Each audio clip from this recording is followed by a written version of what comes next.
নমস্কার, সঞ্চিতার রান্নাঘরে সবাইকে স্বাগত।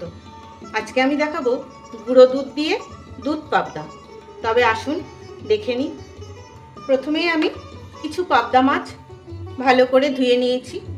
এবার মাছে অল্প একটু লবণ, অল্প একটু হলুদ মাখিয়ে রেখে দেবো 10 মিনিট। মাছটা কিছুক্ষণ ভেজানো থাক, ততক্ষণ আমি একটা মশলা করে নেব। সেই জন্য নিয়ে নিলাম মিক্সির বাটি। মিক্সির বাটিতে আমি দিয়ে দিচ্ছি 2 চামচ সাদা কালো সর্ষে, আর দেবো কাঁচা লঙ্কা, ঝালটা যার যার ইচ্ছে মতো, আর দেবো 5টা মতন কাজু বাদাম, দিচ্ছি অল্প একটু লবণ। এই মশলাটা আমি খুব ভালো করে পেস্ট করে নেব। সর্ষে কাজু বাটার এই মশলাটা আমার হয়ে গেছে। এবার আমি আর একটা মশলা করে নেব। সেই জন্য নিয়ে নিলাম মিক্সির বাটি। এর মধ্যে দিয়ে দিচ্ছি 2টো ছোটো সাইজের পেঁয়াজ, মিডিয়াম সাইজের পেঁয়াজ, আর দেবো এই 8-10 কোয়া মতন রসুন, দিচ্ছি অল্প কাশ্মীরি লঙ্কার গুঁড়ো, দিচ্ছি হলুদ গুঁড়ো, আর দেবো গুঁড়ো দুধ এই 3 চামচ মতো। এটাকে আমি খুব ভালো করে বেটে নেব, একদম মিহি পেস্ট করব। সব মশলা বাটা হয়ে গেছে। এবার আমি রান্নাটা শুরু করব। সেই জন্য বসিয়ে দিলাম একটা কড়াই। কড়াই খুব ভালো মতন গরম হয়ে গেছে। এবার দিয়ে দিচ্ছি পরিমাণ মতন সর্ষের তেল। তেল খুব ভালো মতন গরম হয়ে গেছে। তেলে অল্প লবণ ছিটিয়ে আমি মাছগুলো ভেজে নেব। ঢাকা দিয়ে মাছগুলো ভেজে নেব, না হলে মাছগুলো প্রচণ্ড ফুটবে। এক পিঠ মাছগুলো ভাজা হয়ে গেছে, আমি আর এক পিঠ উল্টে দিচ্ছি। খুব কড়া করে ভাজবো না, একটু হালকা করে ভেজে নেব। আবার ঢাকা দিয়ে ভেজে নিচ্ছি। মাছগুলো ভাজা হয়ে গেছে। এবার মাছগুলো আমি তুলে নিচ্ছি। এইভাবে সব মাছগুলো আমি ভেজে নেব।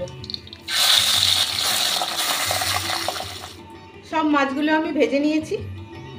এবার এই তেলেই দিয়ে দেব কালো জিরে, আর দিয়ে দেব পেঁয়াজ, রসুন, কাশ্মীরি লঙ্কার গুঁড়ো, আর গুঁড়ো দুধ এই বাটাটা। এর সাথেই দিয়ে দেব সর্ষে, কাজু, কাঁচা লঙ্কা বাটাটা। দিয়ে দিচ্ছি বাটি ধোয়া জলগুলো।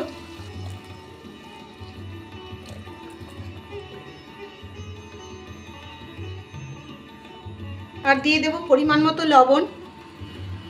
লবণটা বুঝে দিতে হবে, কারণ আমি সর্ষের মধ্যে লবণ দিয়েছিলাম, আবার মাছ ভাজাতেও লবণ আছে।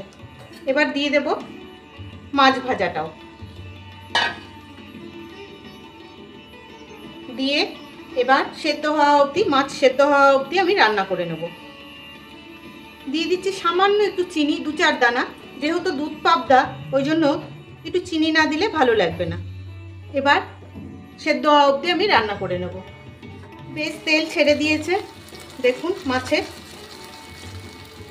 এই সময় একটু ঘুরিয়ে ঝাঁকিয়ে নিতে হবে, না হলে কিন্তু মাছ ভেঙে যাওয়ার একটা থাকবে। খুব সুন্দর হয়ে গেছে। আমি সামান্য একটু জল দেব।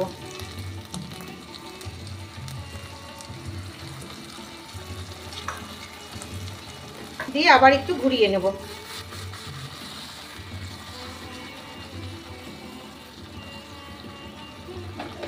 এবার এর মধ্যে দিয়ে দেব 2-3টে কাঁচা লঙ্কা, আর দিয়ে দিচ্ছি অল্প একটু কাঁচা তেল, 1-2 চামচ।